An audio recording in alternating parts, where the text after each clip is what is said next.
Hi, Lou Manfredini, Ace's home expert, and in this video, we're going to show you how to fix an overflowing toilet.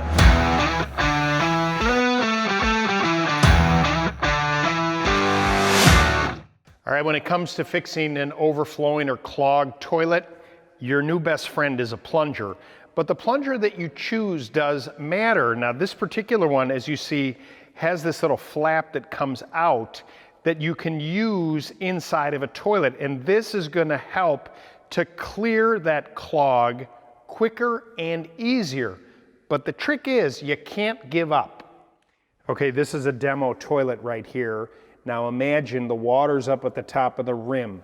Stop flushing the toilet. What happens a lot of times is people will get a clog and you think that, well, if I flush it one more time, it's going to go down. If you keep flushing the toilet, the water's going to overflow onto the floor.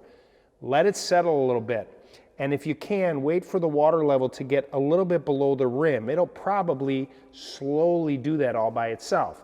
But now, with the plunger and this little flap extended out, you're going to carefully place this into the toilet right at that point where the water is supposed to evacuate out. And then from there, you want to initially pull kind of slowly and activate the plunger, because when you do this, it's going to splash a little bit.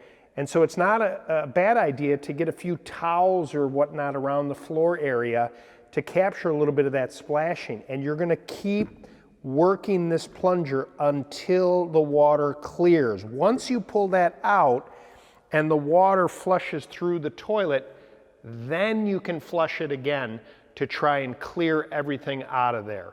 But the key is don't give up. Keep working using the plunger, and 90% of the time you'll be able to clear this yourself. And that's it. If you'd like more information, please go to acehardware.com or subscribe to our YouTube channel where you'll find more helpful videos. Or better yet, go to your local Ace Hardware store, because Ace is the helpful place.